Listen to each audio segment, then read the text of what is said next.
बिस्मिल्लाहिर्रहमानिर्रहीम।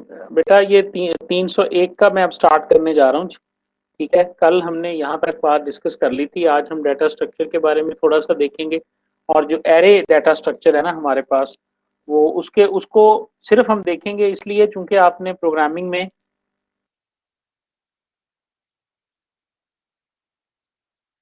एरे के बारे में पढ़ा हुआ है।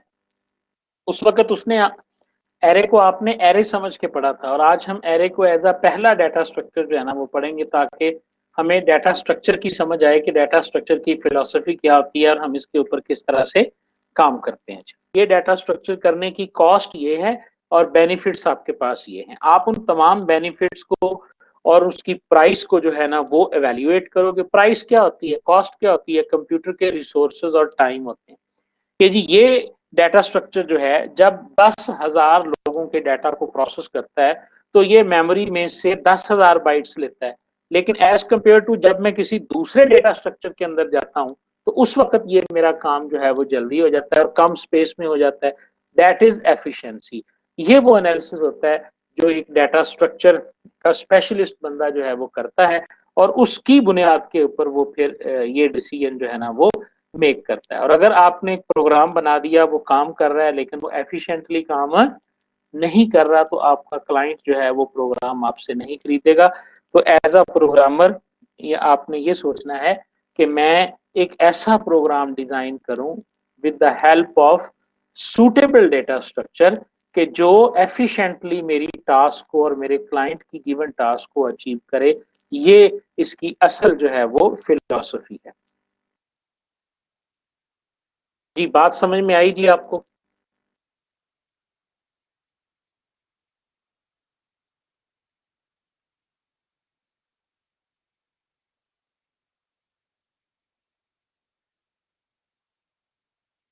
बिल्कुल ऐसी है। शाबाश जी। अब आप देखें जी, इन रेयर केसेस हमारे पास ऐसा होता है, बहुत कम ऐसे केसेस होते हैं कि तमाम डेटा स्ट्रक्चर्स जो होते हैं वो सारे इक्वली परफॉर्म कर रहे होते हैं। ऐसा बहुत कम होता है, वरना जरूर फर्क होता है कि किस सिचुएशन के अंदर कौन सा जो है ना वो। लेकिन अगर कोई ऐसी सिचुएशन आ भी जाती है तो फिर आप कौन सा चूज करेंगे? That is more appropriate. अगर आपके पास कोई ऐसा सिचुएशन आ गई है कि जी वहां पे एरे भी सही काम करता है और स्टैक भी सही काम करता है, मैं 5-6 नाम ना आपको पहले बता देता हूँ क्योंकि बार बार जो आने हैं इसी के बारे में हमने पढ़ना है। एरे क्या है? एरे भी एक डाटा स्ट्रक्चर है जिसके बारे में आज हम पढ़ेंगे। 3 बेसिक चीजें एक डाटा स्ट्रक्चर के साथ एसोसिएट होती हैं। Number 1, space for each data item it stores. एक डाटा आइटम को स्टोर करने के लिए ये डाटा स्ट्रक्चर कितनी स्पेस मेमोरी में ऑक्यूपाई करेगा, ये सबसे पहला सवाल। दूसरा, time to perform each basic operation. उस डाटा स्टोर के अंदर एक बात ध्यान में रखनी है, डाटा स्ट्रक्चर क्या है? ऑर्गेनाइज्ड कलेक्शन ऑफ डाटा है। ये भी ध्यान में रखनी है आपने बात, ठीक है ना? ये नहीं है कि 2 वेरिएबल को आपने स्टोर कर लिया। आप 200 स्टूडेंट्स के मुक्त रिकॉर्ड को प्रोसेस करना चाहते हैं तो 200 स्टूडेंट्स का रिकॉर्ड आपको एरे की सूरत में, डाटा स्ट्रक्चर की सूरत में आपको मैनेज करना पड़ेगा जी। उसके बाद कि उसका कोड लिखने में प्रोग्रामर को कितनी एफर्ट करनी पड़ती है, यानी उस किसी डेटा स्ट्रक्चर की मैनिपुलेशन का कोड आसान होता है और किसी डेटा स्ट्रक्चर की मैनिपुलेशन का कोड जो है वो मुश्किल होता है। और इस कोर्स को पढ़ने का मकसद भी हमारा यही है कि हम इन कॉन्सेप्ट्स को, इस कास्ट को और इस बेनिफिट को, ये बात मैं आपको पहले बता चुका हूँ गोल्स ऑफ दिस कोर्स, कि हम डाटा स्ट्रक्चर के कोर्स के अंदर हमने प्रोग्रामिंग नहीं सीखनी। प्रोग्रामिंग वो है जो हम करके आ गए। समझ आ रही है? यहाँ कोई नई प्रोग्रामिंग ट्रिक नहीं आपने सीखनी, आपने यूटिलाइजेशन सीखनी है। हम देखते हैं एरे के ऊपर डिफरेंट, हम जो है ना वो प्रोग्राम लिख के देखेंगे। एरे के अंदर डाटा इंसर्ट कैसे करना है, डिलीट कैसे करना है, सर्च कैसे करना है, रिमूव कैसे करना है। समझ आ रही है? जैसे एरे की ही हम आगे मिसाल लेते हैं, तो ये चीजें जो है वो डाटा स्ट्रक्चर के अंदर और इस कोर्स के अंदर जो है ना वो हम पढ़ेंगे। सबसे पहला जो हमारे पास डाटा स्ट्रक्चर है जिसके बारे में आप थोड़ा सा जानते हो, आपने इसको अपने इंट्रोडक्शन टू प्रोग्रामिंग के कोर्स के अंदर जो है वो एज एन एरे ही पढ़ा होगा। वहां हो सकता है कि उस वक्त टीचर ने डाटा स्ट्रक्चर का लफ्ज यूज किया हो या ना किया हो, लेकिन हम में से अक्सर जानते हैं कि जब हम एक ही जैसे 6 वेरिएबल को डिक्लेयर करना चाहते हैं तो हम बजाय x1 x2 x3 x4 करें, हम x और करली ब्रेसेस में जब 6 लिख देते हैं तो C++ के अंदर ये 6 वेरिएबल हमारे पास क्रिएट हो जाते हैं। अब आप देखें, एक ही लाइन से हमने 6 के अंदर वैल्यू को एंटर कर दिया। ये फ़र्क है इसका और ये फ़ायदा है इसका। अगर हम 6 डिफरेंट किस्म के वेरिएबल बनाएँगे तो हमें 6 किस्म की स्टेटमेंट लिखनी पड़ेगी। मैं आप ठीक है? लेकिन यहाँ पर हमने एक फॉर लूप को यूज़ किया और फॉर लूप करके अब हम क्या कर रहे हैं? ये हम एरे के अंदर एरे डाटा स्ट्रक्चर के अंदर वैल्यू को इनपुट कर रहे हैं। सिंपल हम 0 से लेकर 6 तक जो है लेस देन 6 है तो 5 तक हम चलाएँगे। एरे जो डाटा स्ट्रक्चर है, ये हमारे पास वेल वर्स्ड विद टेक्निक्स और जो है ना वो हमारे पास होनी चाहिए इसको इस्तेमाल करने के लिए जी। एरेज को हम डिक्लेयर कैसे करते हैं ये हम सी प्लस प्लस के अंदर पढ़ के आए थे और एरे की डिक्लेरेशन के बारे में हम जानते हैं कि जब हम एक्स ऑफ 6 करते हैं तो 6 एलिमेंट जो हैं वो डिक्लेयर हो जाते हैं। अगर हम इंट करेंगे तो इंटीजर के 6 एलिमेंट, इंटीजर अगर 2 बाइट लेता है आपके कंपाइलर में तो 6 2 12 12 बाइट्स जो हैं वो ऑक्यूपाई होगी। अगर आपका इंटीजर 4 बाइट्स लेता है तो 6 4 24 24 बाइट्स जो हैं वहां पे स्टोर हो जाएंगे। अगर आप शुरू में फ्लोट लिख देंगे तो ये फ्लोट के बन जाएंगे, अगर आप डबल लिख देंगे तो ये डबल का बन जाएगा। और लेकिन यहाँ पर एक्स क्या है? एक्स आपकी इस कलेक्शन का नाम है। तो एरे की इस कलेक्शन को हम किस तरह से एक्सेस करते हैं, किस तरह से हम इसे मैनिपुलेट करते हैं, ये चीज हमने सीखनी है। तो एरे के अंदर एक तो आपके जो है वो कलेक्शन का नाम होता है, दूसरा आपके पास क्या होता है जी, उसका इंडेक्स होता है। जैसे ये देखें, 0 जो है ये पहला एलिमेंट है, 1 जो है ये दूसरा एलिमेंट है, 2 जो है ये तीसरा एलिमेंट है। ये भी एक जनरल रूल है कि जब आप एरे डिक्लेयर करते हैं तो उसके पहले एलिमेंट का जो इंडेक्स होता है वो 0 होता है और आखिरी का क्या होता है, जो उसका साइज होता है उससे एक कम, यानी 6 साइज है, 6 माइनस 1 इज इक्वल टू 5, तो उसका जो लास्ट इंडेक्स होगा वो हमारे पास 5 होगा। ये बात आपने ध्यान में रखनी है कि एरे का जो इंडेक्स है वो 0 से स्टार्ट होता है। ये अपने दिमाग में आप बिठा लें। बहुत कम लैंग्वेजेस ऐसी हैं जिनके अंदर एरे का इंडेक्स 1 से शुरू होता है, वरना मोस्टली कंप्यूटर प्रोग्रामिंग लैंग्वेजेस के अंदर जो इंडेक्सिंग है वो हम 0 से ही स्टार्ट करते हैं। ये उसने इसकी एक शक्ल बना के दिखा दी। अच्छा, दूसरी बात ध्यान में रखिएगा, कंटीजियस कंप्यूटर मेमोरी। जब आप एरे डिक्लेयर करते हैं तो मेमोरी को आपने क्या पढ़ा हुआ है? Random access memory. आप एक प्रोग्राम के अंदर 4 वेरिएबल डिक्लेयर करें, ठीक है? Int X, int Y, int Z, ये आपने 3 वेरिएबल डिक्लेयर किए, लेकिन ये तीनों वेरिएबल मेमोरी में कहां कहां लोकेट हुए हैं? This is random access memory. हो सकता है एक बाइट उसने जो है ना वो कहीं और जाके एलोकेट किया, दूसरा वेरिएबल कहीं और एलोकेट किया, तीसरा कहीं और एलोकेट किया है, ठीक है जी। लेकिन जब हम एरे की बात करेंगे और 6 एलिमेंट्स की बात करेंगे तो कंटिन्यूसली जो एक अगर वो 2-2 बाइट के हैं ना तो 12 बाइट्स जो हैं वो कंटिन्यूसली जो है वो सिलेक्ट हो जाएंगी। ये बात भी आपने अपने जहन में बिठानी है कि मेमोरी के अंदर एरे की जो मेमोरी एलोकेशन होती है वो क्या होती है? कंटीजियस मेमोरी एरिया जो है वो इसे एलोकेट किया जाता है, नॉन कंटीजियस जो है वो एलोकेट नहीं किया जाता। ये बात भी आपके जहन में होनी चाहिए। तो जो पहली लोकेशन होगी वो आपकी एक्स ऑफ 0 के साथ मार्क हो जाएगी, दूसरी को एक्स ऑफ 1 कह देंगे, तीसरी को एक्स ऑफ 2, और इसी तरह जो है ना वो डिफरेंट चीजें जो हैं वो इसके अंदर आ जाएंगी। ठीक हो गया जी? यहाँ तक बात की समझ आई है जी सबको?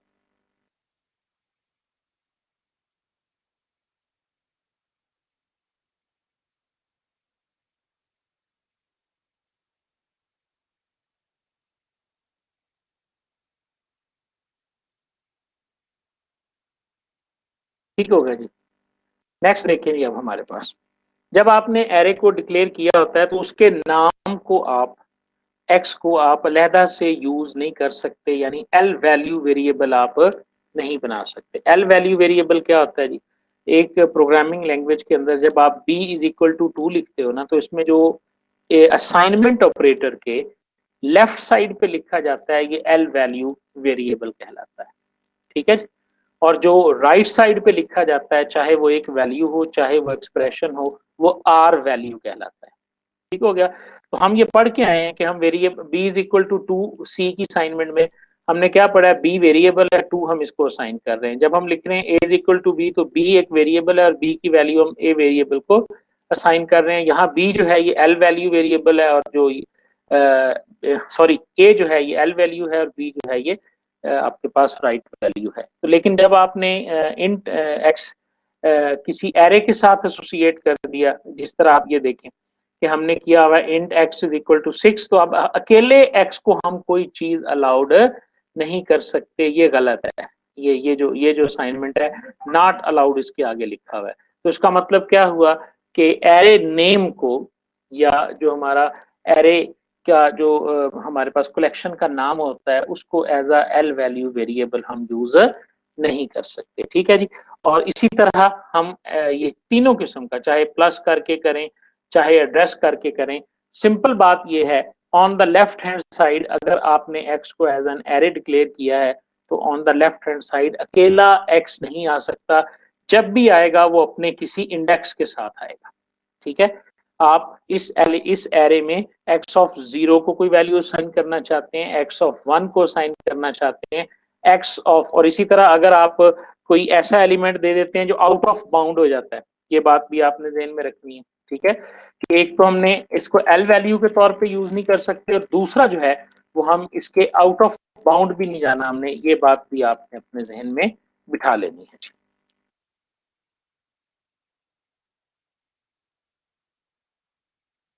जी, समझ आई है इस बात की भी कि हम इसको बतौर एल वैल्यू जो है वो यूज नहीं कर सकते। L value left hand side पे आप जो वेरिएबल आपने एज एन एरे डिक्लेयर कर दिया उसको आप एल के ऊपर जो है वो यूज नहीं कर सकते। जैसे यहाँ पर ये 3 एग्जांपल है, एक्स हमारा एरे है तो एक्स ऑफ 0 एक्स ऑफ 1 तो लिखा जा सकता है, यानी विद इंडेक्स तो इसे आपकी असाइनमेंट ऑपरेटर के ऑन लेफ्ट लिखा जा सकता है, लेकिन अकेले एक्स को असाइनमेंट ऑपरेटर के लेफ्ट पे लिखा नहीं जा सकता। असाइनमेंट ऑपरेटर के लेफ्ट पे जो वेरिएबल लिखा होता है इसे हम लेफ्ट वैल्यू वेरिएबल कहते हैं, ये अलाउड नहीं है जब आप किसी भी वेरिएबल को एज एन एरे जो है वो डिक्लेयर कर देते हैं। अच्छा जी, आपने जब एरेज के बारे में पढ़ा था तो हमने ये भी पढ़ा था कि सम टाइम हमें एरे का जो साइज होता है ना वो at the time of declaration नहीं मालूम होता कि जब हम इसे डिक्लेयर कर रहे हैं तो उस वक्त उसका साइज जो है वो क्या होगा। ठीक है। तो हमने हमने क्या देखा कि हम फिर बाद में भी उसे साइज जो ना, यानी दो ही किस्म की एलोकेशन होती है ना। एक ये है कि आपने जब एरे को डिक्लेयर किया, ये देखें इंट एक्स तो आपने साइज बता दिया, लेकिन आपको नहीं पता ये क्या है, ये बिफोर कंपाइलेशन है। प्रोग्राम रन होगा उससे पहले एरे बन चुकी होगी, कंपाइलर को चूंकि साइज बता दिया हुआ है। लेकिन समटाइम्स हमें ऐसा भी करना पड़ता है कि हमें एक कलेक्शन जो है, ये एग्जांपल दी हुई है टेलीफोन डायरेक्टरी की, अब हमें तो नहीं पता, तो उसके लिए हमारे पास दो पॉसिबल सूरतें हैं। एक पॉसिबल सूरत है कि हम मैक्सिमम जो है ना, मतलब एक 10 लाख एलिमेंट की एक एरे क्रिएट कर लें ताकि हम स्पेशियस कर लें, लेकिन नुकसान इसका क्या है कि जब तक वो फिल नहीं होगी वो सारी स्पेस आपकी मेमोरी में जाया जाएगी। तो इसके लिए आपने सी प्लस प्लस के अंदर जब इंट्रोडक्शन टू प्रोग्रामिंग पढ़ा था तो उसके अंदर हमने एक डायनामिक मेमोरी एलोकेशन का फंक्शन पढ़ा था कि हम इसको डायनामिकली भी एलोकेट कर सकते हैं। अब ये स्टेटमेंट आप देखें जी कि यहाँ पर हम इंट ऑफ 20 लिख रहे हैं, तो इसका मतलब क्या है कि आपकी y नाम का एक पॉइंटर हम डिक्लेयर करते थे सी प्लस प्लस के अंदर, और यहाँ पे 20 हम मेंशन कर देते थे। तो अब जो है ये एक एरे जो है वो डिक्लेयर हो गई है जिसका साइज जो है वो 20 है, y इसका नाम है, और 20 से इस फंक्शन के जरिए, इस स्टेटमेंट के जरिए जो है हम y0 y1 और y19 तक जो है वो हमने एक एरे डिक्लेयर कर दी है। याद रखें ये भी एक तरीका हमने सी प्लस प्लस के अंदर या इंट्रोडक्शन टू प्रोग्रामिंग के अंदर एरे को डिक्लेयर करने का पढ़ा था।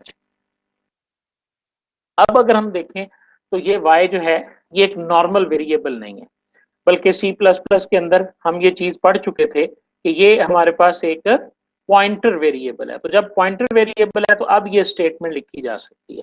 आप देखें जरा, ऊपर मैं आपको बता के आया हूं यहाँ पर कि ये नॉट अलाउड है, x is equal to and sign n, क्योंकि ये एक एड्रेस ऑपरेटर है, ये एड्रेस ऑपरेटर कहलाता है सी प्लस प्लस में। उस वक्त ये अलाउड नहीं था, लेकिन अब चूंकि हमने इस एरे को as a pointer variable declare किया हुआ है, पॉइंटर वेरिएबल की डेफिनेशन इंट्रोडक्शन टू प्रोग्रामिंग में आपने पढ़ी हुई है कि पॉइंटर वेरिएबल जो होता है वो address of the memory store करता है, और जब आप अपनी एरे को as an pointer variable declare करें तो उस वक्त आप y को एज अ एल वैल्यू भी यूज कर सकते हैं। Now we can write y is equal to x। इसका मतलब क्या है कि जो y का पहला एलिमेंट है उसके अंदर वैल्यू जो है वो x की चली जाएगी। समझ आ रही है? अब हम इसको जो है वो राइट कर सकते हैं जिस तरह हमने पहले लिखा था कि हम इसको as a L value use नहीं कर सकते। अगर आपने इस तरह से y को क्रिएट किया हुआ है तो फिर आपने इसको डिलीट भी करना है और उसके लिए आप लिखेंगे डिलीट की कमांड और उसके बाद आप पैरेंथेसिस लगाएंगे और y के साथ उसे डिलीट करेंगे। ठीक है जी। तो ये हमारे पास था एरे का डाटा स्ट्रक्चर। उसके अंदर हमने डिक्लेयर करने का तरीका भी देख लिया, मेमोरी में उसको किस तरह साइज दिया जाता है वो भी हमने देख लिया और उसको दो मुख्तलिफ तरीकों से हम किस तरह से डिक्लेयर कर सकते हैं, एल वैल्यू को यूज कैसे कर सकते हैं, ये सारी चीजें हमने एक सिंपल से डाटा स्ट्रक्चर, यानी यहां से आपको आइडिया होना चाहिए कि हमने जो डाटा स्ट्रक्चर पढ़ना है उसको डिक्लेयर करने का तरीका, फिर उसके अंदर वैल्यूज को ऐड करने का तरीका, वैल्यूज को रिमूव करने का तरीका, ये चीजें जो है वो हम उसके बारे में पढ़ेंगे और इंशाल्लाह इससे नेक्स्ट जब हमारा लेक्चर होगा तो हम लिस्ट डाटा स्ट्रक्चर के बारे में तफसील से देखेंगे। Thank you very much.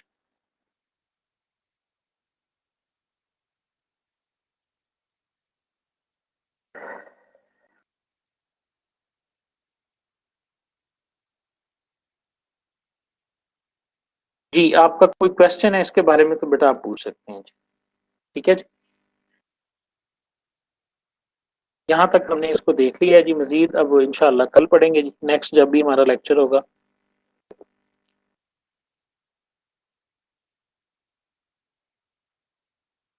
And I hope कि आपको अच्छे तरीके से मैं समझा पाया हूँगा।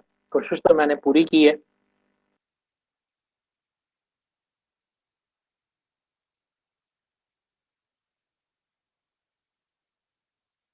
जब आप वेरिएबल को यूज कर रहे होते हैं बगैर पॉइंटर के तो उस वक्त आप जब x लिखोगे तो x का मतलब क्या होगा, यानी ये देखो ना, आपने लिखा int is equal to x of 6, ये आपने लिखा, ये आपकी एरे डिक्लेयर हो गई। ठीक है।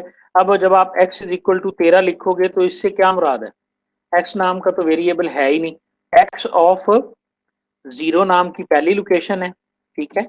और x ऑफ 1 नाम की दूसरा वेरिएबल है। तो आपने तो अकेला x लिखा है ना, तो इस x में ये 13 कहाँ डालेगा, तो इसलिए ये इनवैलिड हो जाएगा जब आपने इसको एज अ वेरिएबल डिक्लेयर किया हुआ है। लेकिन अगर आप एज अ पॉइंटर डिक्लेयर करेंगे तो फिर आप एल वैल्यू के तौर पे यूज कर सकते हैं।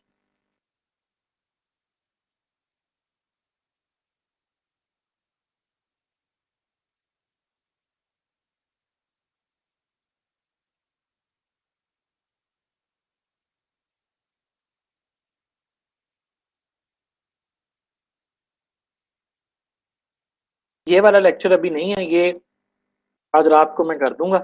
ठीक है। जो पहले लेक्चर्स हैं वो मौजूद है ना, वो लेक्चर आप देख लीजिएगा।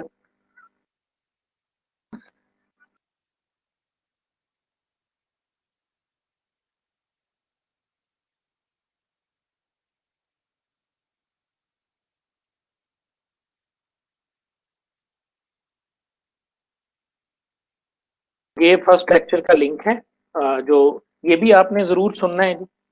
और उसके बाद आपका ये भी इंशाल्लाह वहाँ पे मैं आज इसको अपलोड कर दूंगा, तो फिर आप इसको भी सुन लीजिएगा। फिर रिकॉर्डिंग भी इसकी अवेलेबल होगी, रिकॉर्डिंग भी आप लोगों के साथ जो है वो शेयर कर दी जाएगी। मैं अभी आपको जो है ना वो इसका छोटा सा एक डेमो करके दिखाता हूँ।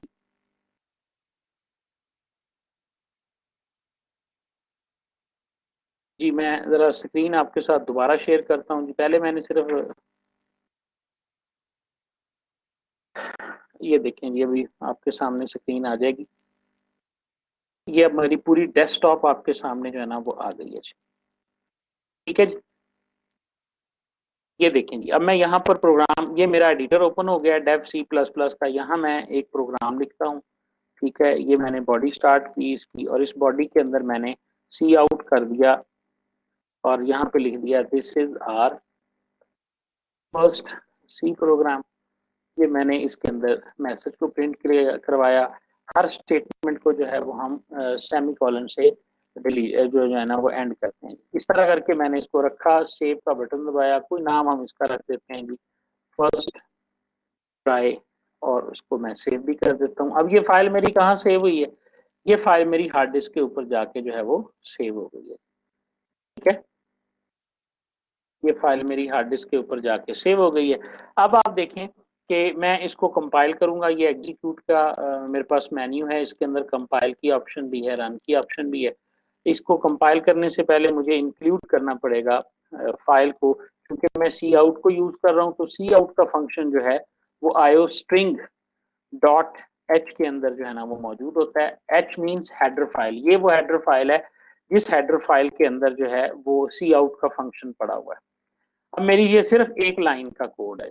अब मैं इसे इधर आता हूँ, जैसे ही मैं कंपाइल के ऊपर क्लिक करूंगा तो अब वो मेरी इस फाइल को जो है ना वो कंपाइल करेगा, और उसने मुझे एरर दी है जी कि आईओ स्ट्रिंग डॉट एच नाम की कोई फाइल जो है वो मौजूद नहीं है। ठीक है जी, इसको हम चेंज करते हैं, using name space S T D लिखेंगे और यहाँ से एच को जो है वो खत्म कर देंगे जी। अब इसे दोबारा कंपाइल करते हैं जी, तो फिर वही एरर आ रही है आयो स्ट्रिंग। इस स्पेलिंग तो ठीक है ना, इंक्लूड आयो स्ट्रिंग, या तो इसकी इंस्टॉलेशन का कोई इशू है, अदरवाइज स्पेलिंग तो बिल्कुल ठीक लिखे हुए हैं मैंने। Iostream, no such file और directory, no such file, INCLUDE, ऐसे करके देखते हैं, शायद स्पेस नहीं जी, इसमें कोई एरर आ रहा है। STRING डॉट एच लिख के देखते हैं। बाज़ ना आपका अगर कंपाइलर सही तरीके से इंस्टॉल नहीं होता, क्योंकि ये फाइलें एक डायरेक्टरी में पड़ी होती हैं, और वो डायरेक्टरीज अगर आपकी एक कंपाइलर के साथ लिंक्ड नहीं होती तो उस सूरत में भी इस तरह की प्रॉब्लम आ जाती है। एडिटर ऑप्शंस हैं, इसमें काफ़ी सारी चीज़ें होती हैं जहाँ पर वो जो है ना वो सारा डाटा आपका सेव होता है, जिसकी वजह से ये एरर आ सकती है। ठीक है ना जी, मेरा नहीं ख्याल कि इसमें वैसे तो कोई एरर है। हैश इंक्लूड और आईओस्ट्रिंग डॉट एच भी है, मेन भी हमने लिखा हुआ है, इंट करके देख लेते हैं जी, और रिटर्न 0 करके देख लेते हैं और इसे कंपाइल करते हैं। हाँ जी, file save as this PC और टी, इसके ऊपर इसे सेव करके देखते हैं। अब इसे कंपाइल करते हैं, execute and compile. Iostream dot h जो है ये नहीं मिल रही जी उसे।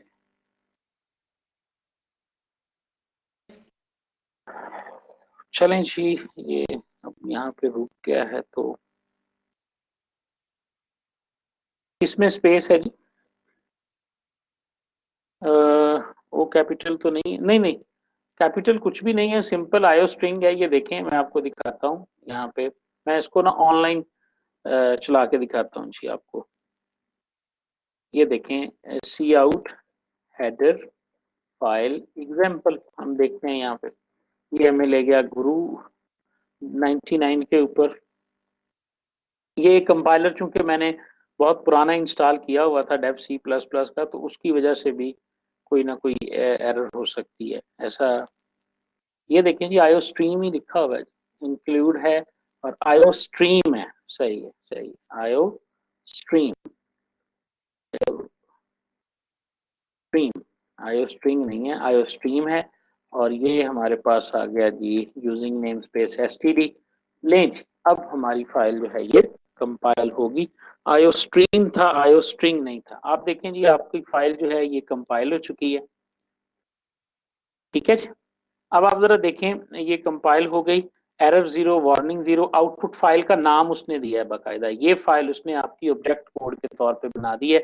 अगर हम डी के ऊपर जाएंगे, ये मैंने डी के ऊपर सेव की थी ना, डी के ऊपर मैंने फर्स्ट के नाम से ये सेव की थी।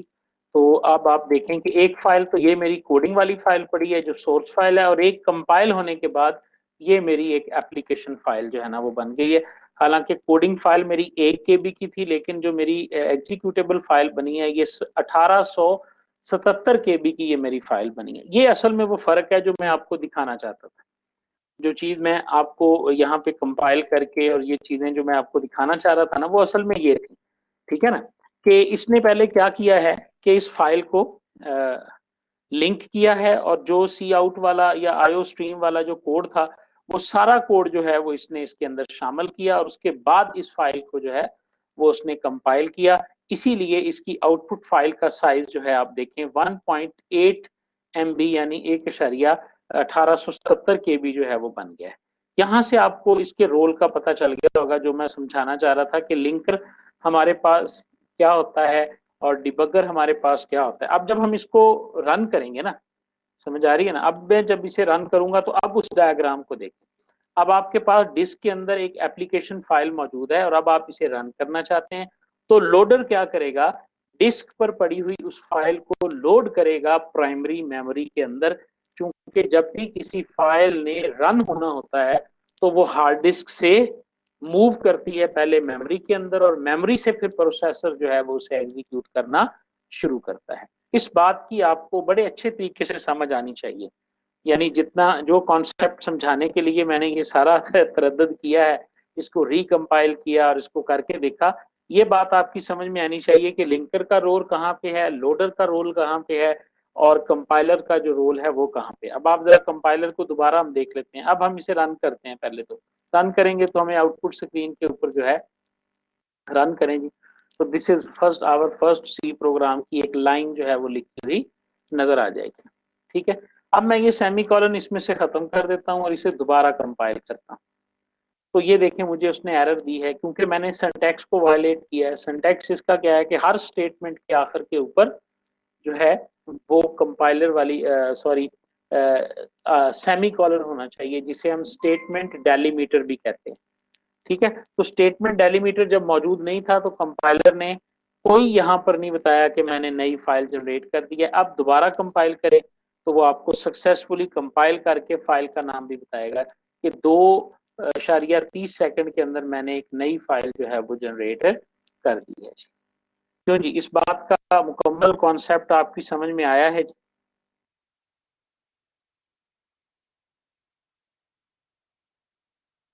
कि लिंकर क्या है, लोडर क्या है, और किस तरह उसने फाइल को लोड किया, कंपाइल किया।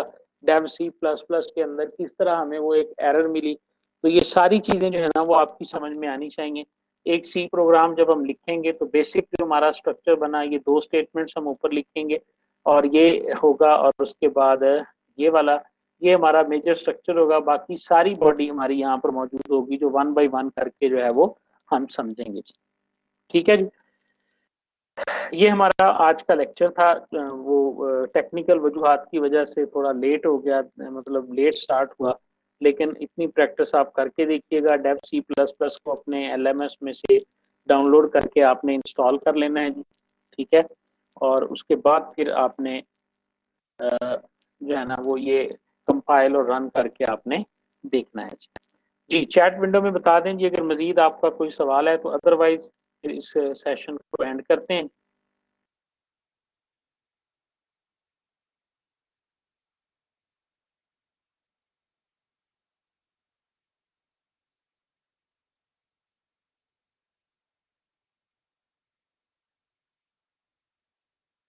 ठीक है जी,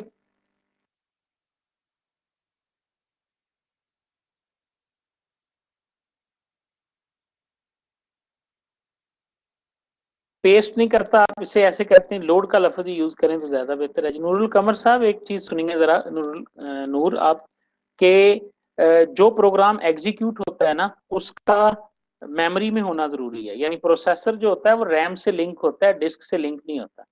तो डिस्क आपकी एग्जीक्यूटेबल फाइल मैंने आपको दिखाई है कि आपकी एग्जीक्यूटेबल फाइल कंपाइलर ने बनाकर कहाँ रखी है। ये देखें ना आप कि कंपाइलर ने उस फाइल को कंपाइल किया, कंपाइल करने के बाद उसने तो डिस्क के ऊपर उसकी एग्जीक्यूटेबल बना दी है। जब आप इसे रन करेंगे तो इस फाइल को यहाँ से उठाकर मेमोरी के अंदर लोड करना जो है ये लोडर का काम होता है। क्योंकि हमारी फाइल बड़ी सिंपल सी थी, ठीक है, तो इसलिए जो है ना वो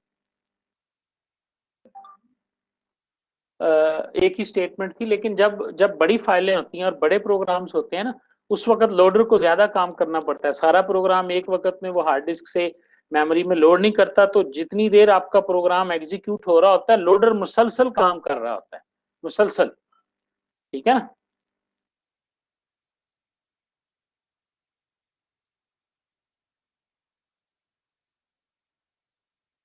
ओके जी, CS201 की क्लास जो है ये हमारी एंड हो गई है जी। CS201 ended. और अब CS301 के स्टूडेंट्स मेरा ख्याल है क्लास में आ चुके हैं। जो स्टूडेंट CS301 के हैं जी, वो अपना कोड लिखकर और यस सर लिखकर चैट विंडो में मुझे रिप्लाई करें जी, ताकि मैं यहीं से जो है वो उसको स्टार्ट कर दूं।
जी, 301 का जो लेक्चर हमने लास्ट टाइम डिस्कस किया था वो मैंने अपलोड नहीं किया था। तो आज वाले को मैं रिकॉर्ड करता हूँ और फिर इसको जो है ना वो मैं अपलोड करूंगा।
जी, बिस्मिल्लाहिर्रहमानिर्रहीम। बेटा ये 301 का मैं अब स्टार्ट करने जा रहा हूँ। ठीक है, कल हमने यहाँ तक बात डिस्कस कर ली थी। आज हम डाटा स्ट्रक्चर के बारे में थोड़ा सा देखेंगे। और जो एरे डाटा स्ट्रक्चर है ना हमारे पास, वो उसके उसको सिर्फ हम देखेंगे इसलिए चूंकि आपने प्रोग्रामिंग में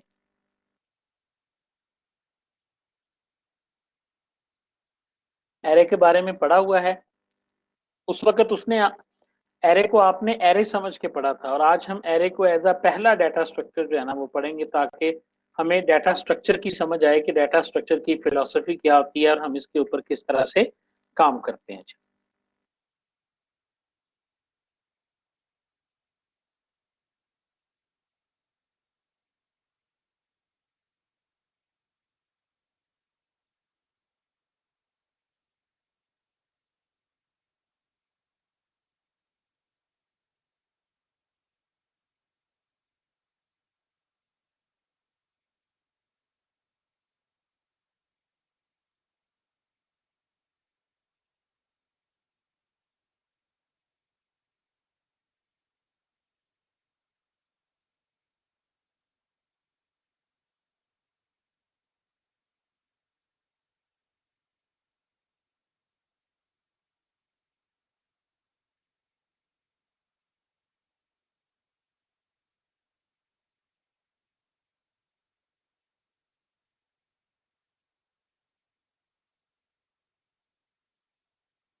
जी जी, मैं अभी स्टार्ट करता हूँ जी। तो डाटा स्ट्रक्चर की जो फिलॉसफी है, सबसे पहले तो ये समझ लें, एक प्रोग्रामर अपने क्लाइंट के लिए, ये देखें लफ्ज़ क्लाइंट है, अपने क्लाइंट के लिए एक प्रोग्राम बनाता है और वो उस क्लाइंट को एक प्रोग्राम बना के देता है। उस प्रोग्राम को बनाते हुए उसने डिफरेंट किस्म के डाटा को यूज़ करना है, उसने वेरिएबल्स भी डिक्लेयर करने हैं, उन वेरिएबल्स के अंदर उसने वैल्यूज़ को भी स्टोर करना है और उसके बाद उन वैल्यूज़ को उसने डिफरेंट किस्म की एक्सप्रेशन और प्रोसेसेस के ज़रिए उसको सॉल्व भी करना है। तो उस वक़्त वो उसके पास डिफरेंट किस्म के डाटा स्ट्रक्चर्स मौजूद होते हैं। जब ये हम बात कर रहे हैं प्रोग्रामर की और अपने क्लाइंट के लिए बनाए जाने वाले प्रोग्राम की, उसके सामने ये भी है जी कि एरेज़ भी में भी मैं डाटा स्टोर कर सकता हूँ, मैं स्टैक में भी डाटा स्टोर कर सकता हूँ, मेरे पास एक क्यू नाम की डाटा स्ट्रक्चर भी मौजूद है, मैं उसको भी यूज़ कर सकता हूँ, लिंक लिस्ट भी मेरे पास मौजूद है और इसी तरह मेरे पास जो है वो ट्री या बाइनरी ट्री के नाम से भी डाटा स्ट्रक्चर जो है ये मेरे पास मौजूद है। यहाँ पर आकर एक अच्छा प्रोग्रामर क्या करेगा? एक अच्छा प्रोग्रामर एक ऐसे डाटा स्ट्रक्चर को यूज करेगा जो डाटा स्ट्रक्चर उस क्लाइंट के गिवन सिनेरियो में सबसे एफिशिएंट परफॉर्मेंस देगा। ये बात आपको समझ आएगी? यहां तक बात की समझ आई?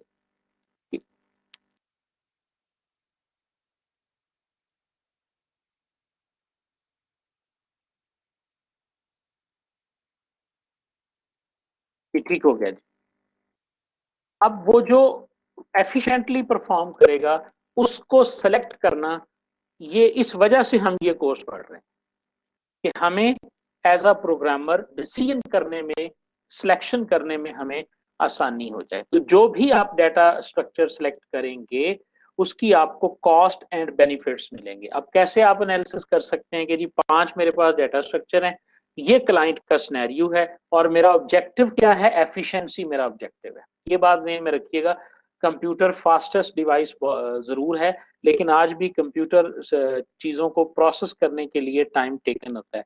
ऐसे प्रोग्राम भी दुनिया में मौजूद हैं कि जो कंप्यूटर के ज़रिए सॉल्व किए जाएँ, तो आज भी कई साल कंप्यूटर अगर चलता रहे तो वो प्रोग्राम कई सालों में जाके सॉल्व होंगे।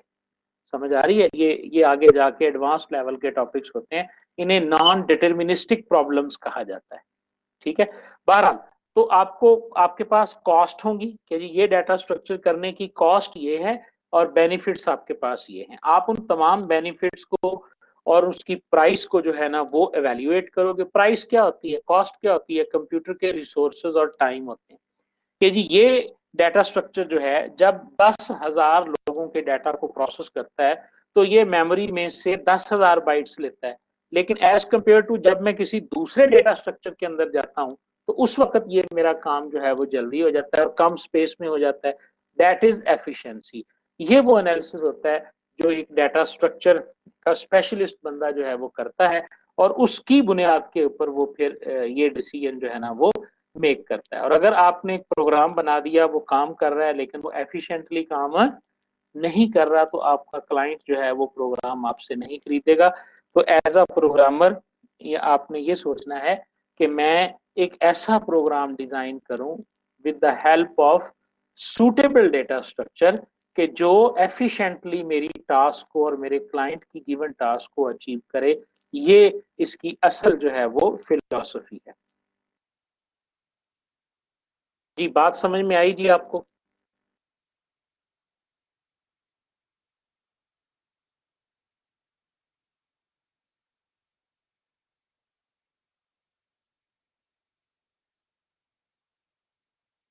बिल्कुल ऐसे ही है। शाबाश जी।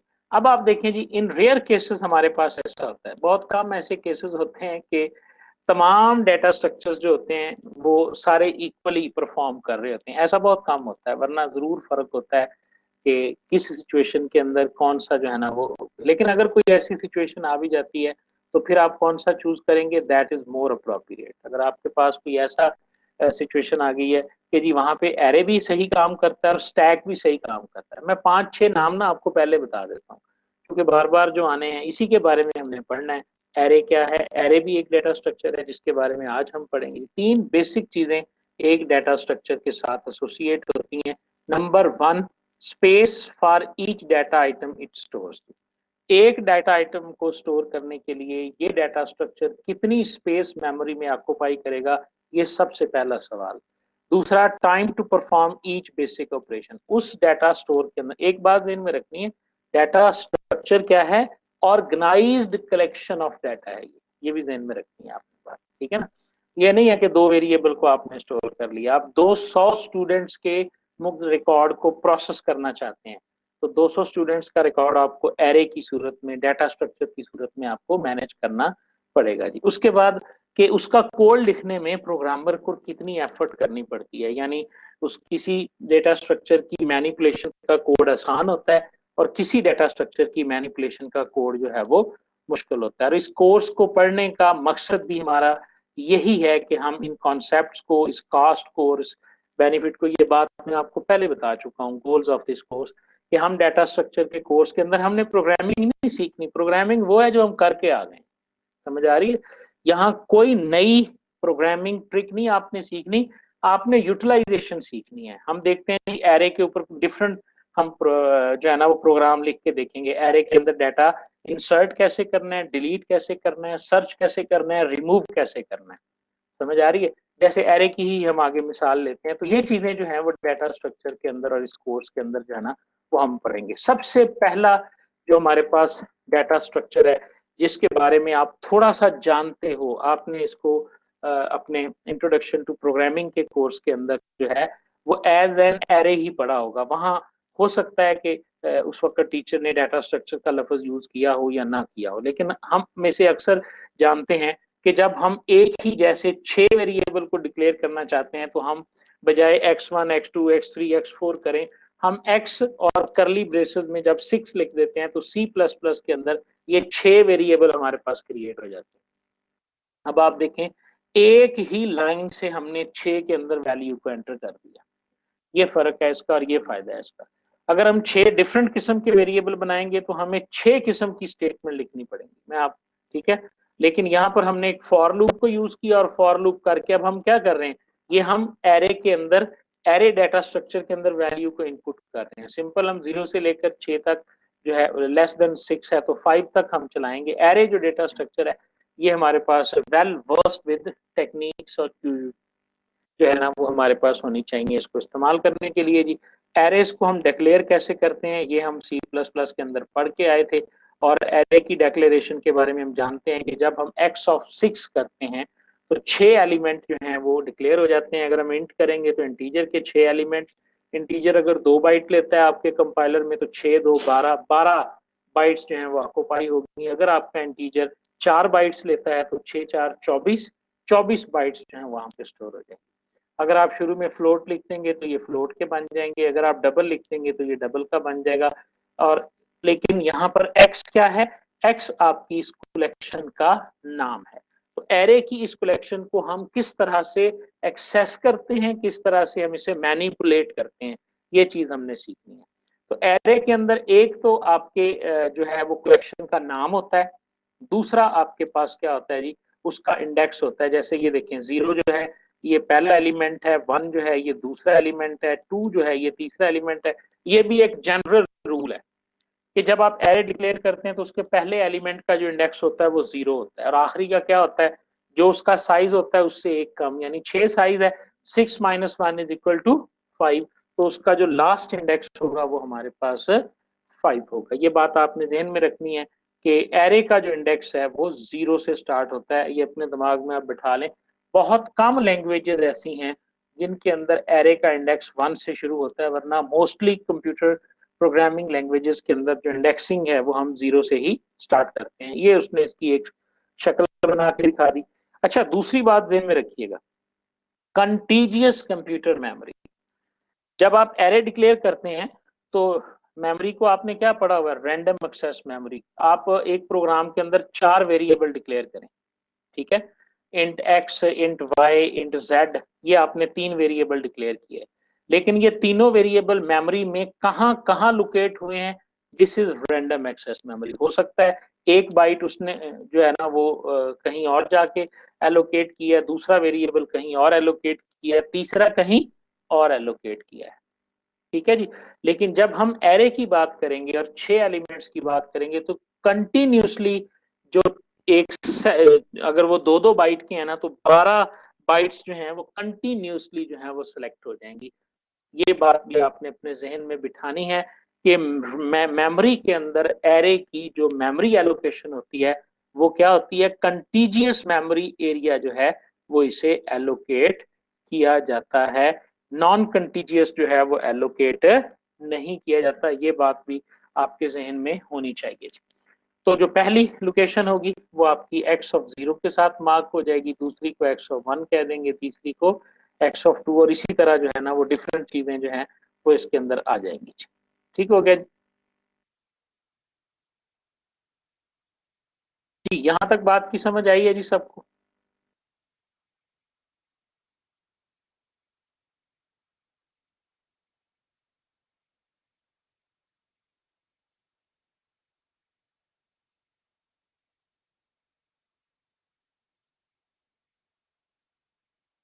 ठीक हो गया जी। नेक्स्ट देखिए जी, अब हमारे पास जब आपने एरे को डिक्लेयर किया होता है तो उसके नाम को आप एक्स को आप अलहदा से यूज नहीं कर सकते, यानी एल वैल्यू वेरिएबल आप नहीं बना सकते। एल वैल्यू वेरिएबल क्या होता है जी, एक प्रोग्रामिंग लैंग्वेज के अंदर जब आप b इज इक्वल टू 2 लिखते हो ना तो इसमें जो असाइनमेंट ऑपरेटर के लेफ्ट साइड पे लिखा जाता है ये एल वैल्यू वेरिएबल कहलाता है, ठीक है। और जो राइट साइड पे लिखा जाता है चाहे वो एक वैल्यू हो चाहे वो एक्सप्रेशन हो वो आर वैल्यू कहलाता है। ठीक हो गया। तो हम ये पढ़ के आए हैं कि हम variable b is equal to 2 C की असाइनमेंट में हमने क्या पढ़ा है, b वेरिएबल है, 2 हम इसको असाइन कर रहे हैं। जब हम लिख रहे हैं a is equal to b तो b एक वेरिएबल है और b की वैल्यू हम a वेरिएबल को असाइन कर रहे हैं। यहाँ b जो है ये l वैल्यू वेरिएबल है और जो सॉरी a जो है ये l वैल्यू है और b जो है ये आपके पास राइट वैल्यू है। तो लेकिन जब आपने इंट x किसी एरे के साथ एसोसिएट कर दिया, जिस तरह आप ये देखें कि हमने किया हुआ int x is equal to 6, तो अब अकेले x को हम कोई चीज अलाउड नहीं कर सकते, ये गलत है। ये जो असाइनमेंट है नॉट अलाउड इसके आगे लिखा हुआ है। तो इसका मतलब क्या हुआ कि एरे नेम को या जो हमारा एरे का जो हमारे पास कलेक्शन का नाम होता है उसको as a L value variable हम यूज नहीं कर सकते, ठीक है जी। और इसी तरह हम ये तीनों किस्म का चाहे प्लस करके करें चाहे एड्रेस करके करें, सिंपल बात ये है, on the left hand side अगर आपने एक्स को एज एन एरे डिक्लेयर किया है तो on the left hand side अकेला एक्स नहीं आ सकता, जब भी आएगा वो अपने किसी इंडेक्स के साथ आएगा, ठीक है। आप इस एरे में एक्स ऑफ 0 को कोई वैल्यू असाइन करना चाहते हैं, एक्स ऑफ 1 को असाइन करना चाहते हैं, एक्स ऑफ, और इसी तरह अगर आप कोई ऐसा एलिमेंट दे देते हैं जो आउट ऑफ बाउंड हो जाता है, ये बात भी आपने ध्यान में रखनी है, ठीक है। कि एक तो हमने इसको एल वैल्यू के तौर पे यूज नहीं कर सकते और दूसरा जो है वो हम इसके आउट ऑफ बाउंड भी नहीं जाना हमने, ये बात भी आपने अपने जहन में बिठा लेनी है।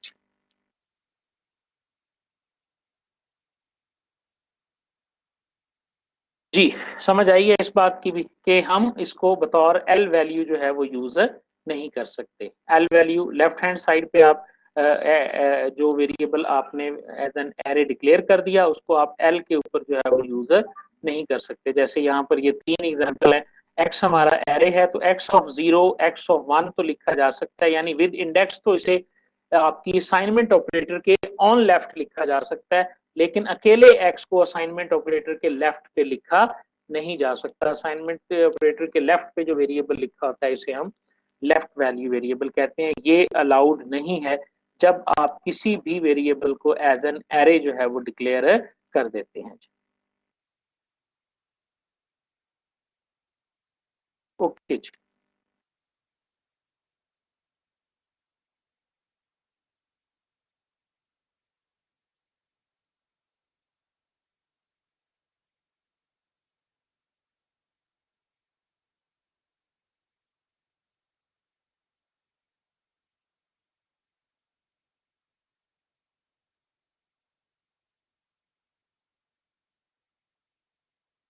अच्छा जी, आपने जब एरेज के बारे में पढ़ा था तो हमने ये भी पढ़ा था कि सम टाइम हमें एरे का जो साइज होता है ना, वो at the time of declaration नहीं मालूम होता कि जब हम इसे डिक्लेयर कर रहे हैं तो उस वक्त उसका साइज जो है वो क्या होगा। ठीक है, तो हमने हमने क्या देखा कि हम फिर बाद में भी उसे साइज जो है ना, यानी दो ही किस्म की एलोकेशन होती है ना। एक ये है कि आपने जब एरे को डिक्लेयर किया, ये देखें इंट एक्स ऑफ, तो आपने साइज बता दिया, लेकिन आपको नहीं पता ये क्या है, ये बिफोर कंपाइलेशन है। प्रोग्राम रन होगा उससे पहले एरे बन चुकी होगी, कंपाइलर को चूंकि साइज बता दिया हुआ है। लेकिन समटाइम्स हमें ऐसा भी करना पड़ता है कि हमें एक कलेक्शन जो है, ये एग्जांपल दी हुई है टेलीफोन डायरेक्टरी की, अब हमें तो नहीं पता, तो उसके लिए हमारे पास दो पॉसिबल सूरतें हैं। एक पॉसिबल सूरत है कि हम मैक्सिमम जो है ना, मतलब एक 10 लाख एलिमेंट की एक एरे क्रिएट कर लें ताकि हम स्पेशियस कर लें, लेकिन नुकसान इसका क्या है कि जब तक वो फिल नहीं होगी वो सारी स्पेस आपकी मेमोरी में जाया जाएगी। तो इसके लिए आपने सी प्लस प्लस के अंदर जब इंट्रोडक्शन टू प्रोग्रामिंग पढ़ा था तो उसके अंदर हमने एक डायनामिक मेमोरी एलोकेशन का फंक्शन पढ़ा था कि हम इसको डायनामिकली भी एलोकेट कर सकते हैं। अब ये स्टेटमेंट आप देखें जी कि यहाँ पर हम इंट ऑफ 20 लिख रहे हैं, तो इसका मतलब क्या है कि आपकी y नाम का एक पॉइंटर हम डिक्लेयर करते थे सी प्लस प्लस के अंदर, और यहाँ पे 20 हम मेंशन कर देते थे। तो अब जो है ये एक एरे जो है वो डिक्लेयर हो गई है जिसका साइज जो है वो 20 है। y इसका नाम है और 20 से इस फंक्शन के जरिए, इस स्टेटमेंट के जरिए जो है हम y0 y1 और y19 तक जो है वो हमने एक एरे डिक्लेयर कर दी है। याद रखें ये भी एक तरीका हमने सी प्लस प्लस के अंदर या इंट्रोडक्शन टू प्रोग्रामिंग के अंदर एरे को डिक्लेयर करने का पढ़ा था। अब अगर हम देखें तो ये y जो है ये एक नॉर्मल वेरिएबल नहीं है, बल्कि सी प्लस प्लस के अंदर हम ये चीज पढ़ चुके थे कि ये हमारे पास एक पॉइंटर वेरिएबल है। तो जब पॉइंटर वेरिएबल है तो अब ये स्टेटमेंट लिखी जा सकती है। आप देखें जरा, ऊपर मैं आपको बता के आया हूं यहाँ पर कि ये नॉट अलाउड है, x is equal to and sign n, क्योंकि ये एक एड्रेस ऑपरेटर है। ये एड्रेस ऑपरेटर कहलाता है सी प्लस प्लस में। उस वक्त ये अलाउड नहीं था, लेकिन अब चूंकि हमने इस एरे को as a pointer variable declare किया हुआ है, पॉइंटर वेरिएबल की डेफिनेशन इंट्रोडक्शन टू प्रोग्रामिंग में आपने पढ़ी हुई है कि पॉइंटर वेरिएबल जो होता है वो address of the memory store करता है, और जब आप अपनी एरे को as an pointer variable declare करें तो उस वक्त आप y को एज अ एल वैल्यू भी यूज कर सकते हैं। Now we can write y is equal to x. इसका मतलब क्या है कि जो y का पहला एलिमेंट है उसके अंदर वैल्यू जो है वो x की चली जाएगी। समझ आ रही है? अब हम इसको जो है वो राइट कर सकते हैं जिस तरह हमने पहले लिखा था कि हम इसको एज एल वैल्यू यूज नहीं कर सकते। अगर आपने इस तरह से y को क्रिएट किया हुआ है तो फिर आपने इसको डिलीट भी करना है, और उसके लिए आप लिखेंगे डिलीट की कमांड और उसके बाद आप पैरेंथेसिस लगाएंगे और y के साथ उसे डिलीट करेंगे। ठीक है जी। तो ये हमारे पास था एरे का डाटा स्ट्रक्चर।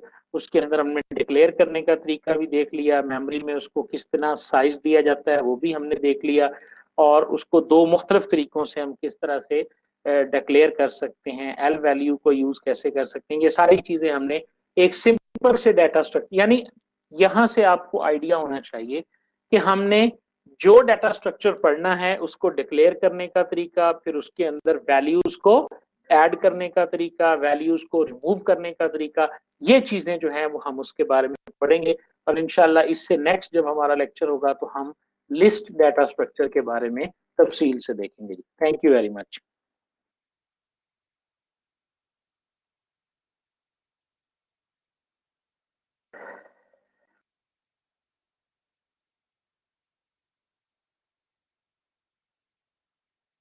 जी, आपका कोई क्वेश्चन है इसके बारे में तो बेटा आप पूछ सकते हैं जी।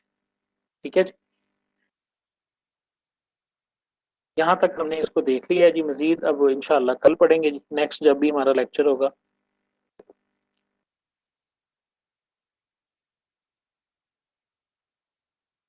एंड आई होप कि आपको अच्छे तरीके से मैं समझा पाया हूँगा। कोशिश तो मैंने पूरी की है।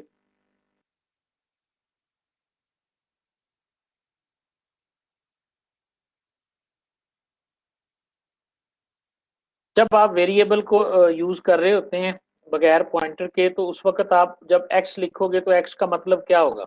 यानी ये देखो ना, आपने लिखा int is equal to x of 6, ये आपने लिखा, ये आपकी एरे डिक्लेयर हो गई। ठीक है, अब जब आप एक्स इज इक्वल टू 13 लिखोगे तो इससे क्या मुराद है? एक्स नाम का तो वेरिएबल है ही नहीं। एक्स ऑफ 0 नाम की पहली लोकेशन है, ठीक है, और एक्स ऑफ 1 नाम की दूसरा वेरिएबल है। तो आपने तो अकेला एक्स लिखा है ना, तो इस एक्स में ये 13 कहाँ डालेगा? तो इसलिए ये इनवैलिड हो जाएगा जब आपने इसको एज अ वेरिएबल डिक्लेयर किया हुआ है। लेकिन अगर आप एज अ पॉइंटर डिक्लेयर करेंगे तो फिर आप एल वैल्यू के तौर पे यूज कर सकते हैं।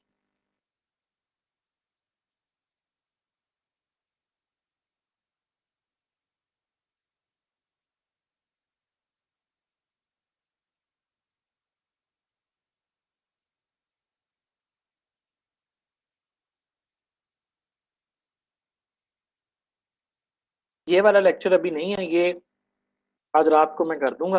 ठीक है, जो पहले लेक्चर्स हैं वो मौजूद है ना, वो लेक्चर आप देख लीजिएगा।